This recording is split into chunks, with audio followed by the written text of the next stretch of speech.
Chapter 7. Madam President. Michael was placed into one of 12 empty chairs surrounding a huge rectangular-shaped conference table. At first, he wasn't quite sure where he was. Then he recognized the presidential seal on the wall behind the table. It was the same place he saw recently in a documentary, the President's Situation Room. A clock on the wall next to the door read 4:31 a.m. Seconds later, an army of 12 stern and serious-looking individuals marched in. Emerging from the throng was the one and only President Dorothy Mason, freshly clad in a newly pressed violet and blue business ensemble. Mason, the 46-year-old woman of Haitian descent, confidently pushed past her entourage, all 5 feet and 2 inches of her. Her long black dreadlocks pulled into a large ponytail swayed wildly as she moved toward him, before one of her advisors stopped her, whispering something in her ear. Aptly changing direction, she walked briskly to the other side of the table and sat directly across from him. Another aide followed her to whisper something else. Finally, she straightened her torso, raising her chin and focused on Michael.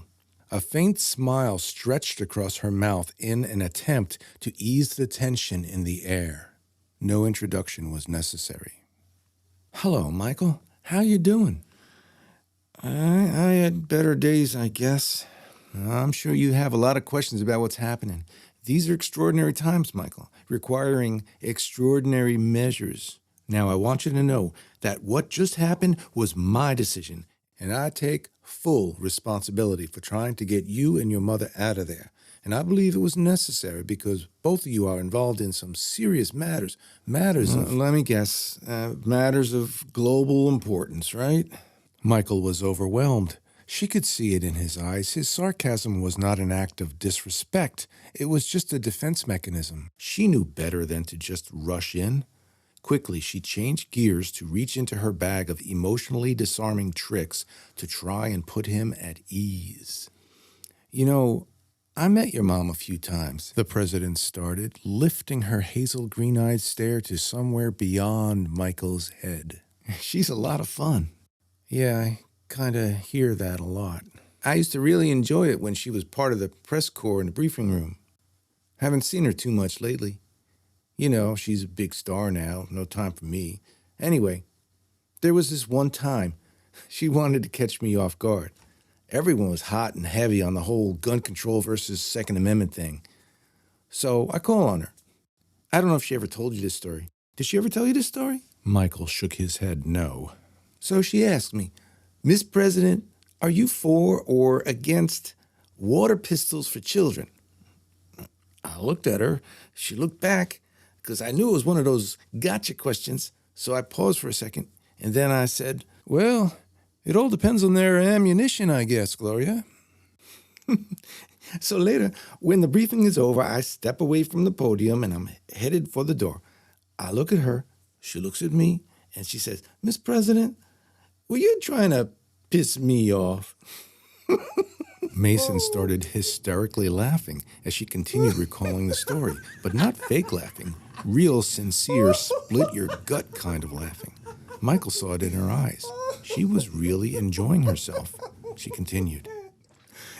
"And so, at Christmas time that year, your mama sends me a present. So, the Secret Service guys, you know how Secret Service people are. Hey, Antoine, you remember this?" She looked over to one of her personal guards standing by the door. He remained stone-faced and still as a mannequin. Mason continued without missing a beat. "They gotta look at everything before you can even touch it. They gotta examine it, x-ray it, analyze it, scrutinize it. So finally, they give it to me." Guess what she gave me? Now laughing so hard, Mason was pounding on the table, her Rasta dreads dancing on her shoulders. "A water pistol!" Michael finally cracked a grin, but not because of the story. He was amused just watching her. "But wait, that's not the best part. So there's a card inside there, too. I take it out. It says, 'Merry Christmas. I hope you enjoy this gift. Just remember, Madam President, the instructions say, fill with water only.'" Michael finally joined in laughing because he did imagine his mother doing something like that. He looked over to the Secret Service agent. Antoine was still as serious as could be, as was most of her entourage. Sultan was the only one with half a grin. By their tepid reaction, Michael wondered if perhaps she'd told that story a million times before and they were just tired of hearing it. In his mind, it didn't really matter. He really just needed to laugh. Perhaps Mason did too. Yeah, she's a pisser, all right. You know, I still keep it in my desk. And whenever anybody starts to really get to me, I take it out and I let them have it. Miss President, do you know what happened to her? And where is she? He asked as the mood was settling back into the present shade of seriousness. Well, we believe she's with Monde. The pod he put her in was a very advanced transport vehicle. We tracked them shooting into orbit. Magnetic levitation propulsion, very powerful, top secret. The president took a breath and glanced over to her advisors. They were shaking their heads in disapproval. She ignored their warnings. But where did he take her? By now they're aboard a satellite space station, a private station that belongs to Monde. See that? She said, pointing to a row of monitors to his left and at the far end of the room. They were all dark except for one. It was lit, revealing sensitive data and vital intelligence from around the world. Mason walked over to the monitor.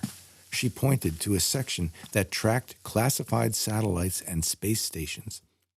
Then, more specifically, she placed her finger on the current location of the Agni, the name of Monde's private space station. We know very little about it except that it was launched 7 years ago and it's been on a polar orbit ever since. A year later, Monde and his New World Alliance successfully established a global convention that highly regulates all private space vehicles and stations. She continued. The Agni was conveniently grandfathered and not subject to any new laws. He knew this was the one place where no one could get to him. The perfect lair for Dr. Evil. I'm thinking he's going to hang out there until all this mess down here blows over. Public opinion has been dropping for him like a lead balloon. Until he can regain their sympathy and favor, you won't hear from that coward. He's a master at that, she commented, pausing for a moment to gaze almost admiringly at the blinking light on the monitor. Then she slowly turned back to the boy and asked, Michael, why do you think your mother is so important to him? He dropped his stare to the table and hesitated, a clear sign to everyone in the room he did, in fact, know something. I'm not sure. Michael looked down at his folded hands and noticed the morocel was heating up. He quickly pulled his hands off the table and onto his lap. They all took notice of his body language and stared intently at him. Suddenly, he remembered the phone. It was still in his sock. Miss President, I have something that my mother wanted to give you. It's in my sock. Can I take it out? With guards only inches away and all hovering around him, Michael reached down slowly to produce the watch and placed it on the table. This is my mother's phone. It has the interview on it, the one she told you about with Max Cole. It's what she wanted you to have. Mason gave a nod to one of her aides. He picked it up with a pair of tweezers, placed it in a plastic bag, and briskly left the room with it. Thank you, Michael. Is there anything else that you would like to share with us? Asked the president as she returned to her seat. Mason leaned forward, resting her folded arms on the highly polished rosewood finish of the conference table. It mirrored her intense gaze. But Michael recoiled to the back of his leather-upholstered chair, raising his left hand to rub his tired eyes. There was something about the way the president's aide picked up the phone. It bothered him. It reminded him of Monde's lie about the infectious disease. Over the next minute, he tried to describe what happened between him and his mother, but couldn't quite explain it, mostly because he couldn't recall any of it. All he knew was it wasn't a sickness, and it wasn't a disease, but he kept it out of sight just in case it would start to glow. Mason could tell the boy wanted to talk, but was Apprehensive, she ordered everyone out of the room. Everyone except for her chief of staff. Michael, it's okay. You can speak freely now. Roger here is my closest aide, and anything you say to me, you can say in front of him. There was an awkward moment of silence. Michael was still tongue-tied and unsure how to answer her. You know what? Why don't we let you rest for a while, offered the president. You've been through hell lately. Maybe we can talk a little later. Wait, he interrupted. Can I have something to write on? Sultan immediately produced a pencil and paper. From the safety of the other side of the table, he cautiously slid them over to the boy. I don't have Cole's disease, you know. It's just protocol, Michael. He's just doing what he's been trained to do. But I'm not sick or anything. Why does everybody keep thinking that? I don't think you're sick. Do you honestly believe I would bring you here into my secure area, my conference room like this, if I thought you were a risk to me or any of my staff? I just don't know. I don't know who I could trust anymore, he responded, starting to quiver. His right hand was glowing, and he could sense the start of that strange spraying sensation. It was coming. Michael held his hand to his stomach in an attempt to hide it. Mason and Sultan were still unaware of the glow, but someone watching the surveillance camera just above the boy's head, he caught it. Seconds later, Antoine and another agent exploded back into the conference room. Michael jumped to his feet, thinking they were going to tie him up again. The president yelled for them to stand down. They stood in place cautiously. Then Mason proceeded to do something no one expected. Without another thought for her own safety, she walked right up to Michael. Miss President, please, Antoine yelled. Without hesitation, she took the boy in her arms and wrapped him in a warm embrace, holding him tightly for an awkward 5 seconds. Finally, letting go, she looked softly into his eyes. Now, would anybody do that if they thought you were infected with a disease? Michael, trust me. Please, trust me. Tell me, what do you know? Finally, someone believed in him, someone who didn't look at him like he was a freak. Michael raised his right hand for everyone to behold the strange glowing spectacle. He felt an impulse to place his hand on the president's forehead. Antoine advanced quickly, but he couldn't reach them in time. It only took 1 second for the pins of light to appear. Their minds flew open like tin roofs being peeled away by a hurricane. Michael knew exactly what was going through her mind. She was frustrated, confused at how her country, her world got so out of control so quickly. Like watching a movie, they traveled back together to just a few hours ago when she signed that executive order from the Resolute desk in the Oval Office. It was the order she gave to rescue Michael and Gloria from the DAT building. This was the most difficult decision of her tumultuous presidency. He felt her anguish and stress.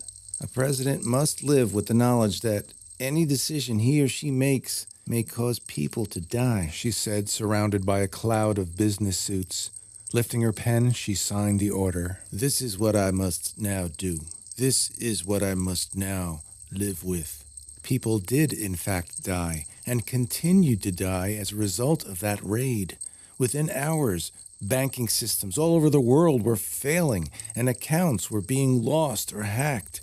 Looting was rampant in the streets. Subsequent murders and deaths, all related to the shutdown of the Prophet 10,000 system and its omni-neural network. Soon, the world would learn about the raid. Once again, she would have to go before the American people and explain. They would want to know what happened and why. They would demand to know if the raid was the reason for all of this. If so, would she take the blame for the worldwide fallout? There had already been calls for her impeachment, even before the Day of the Sun.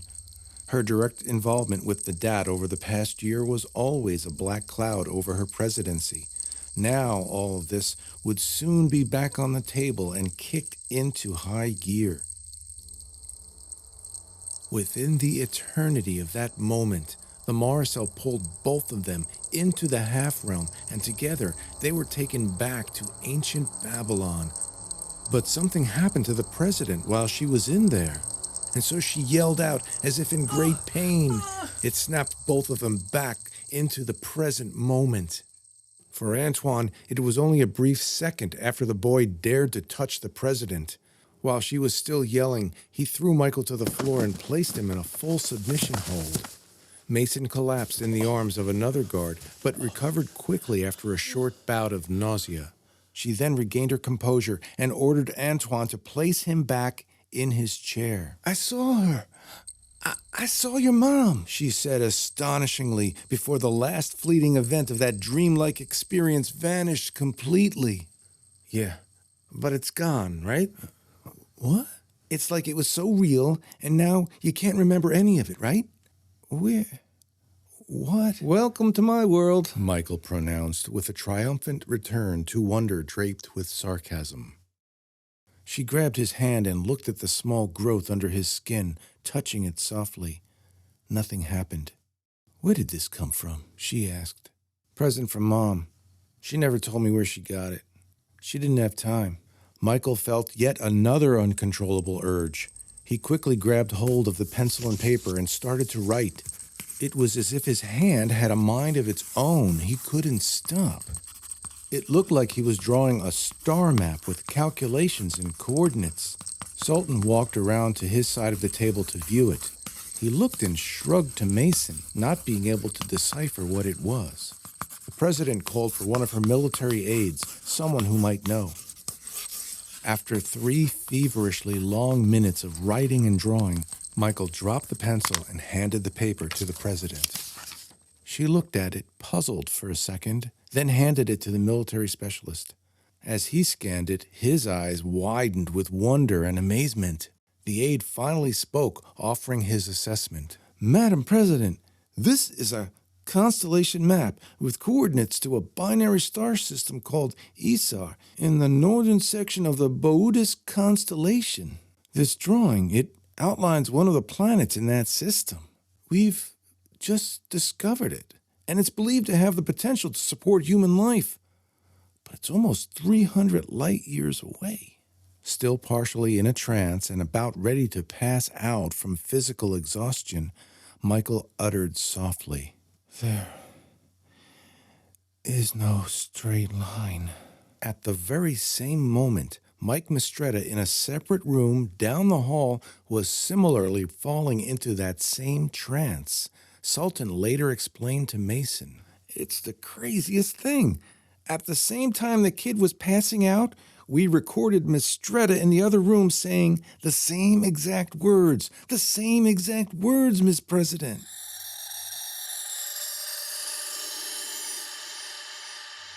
In the next chapter, we revisit the first world on our planet, the world called Tellaria. There we learn how the collective was formed, how Tellaria was destroyed, and how a select few survived the long trek over millions of years to this present age on planet Earth.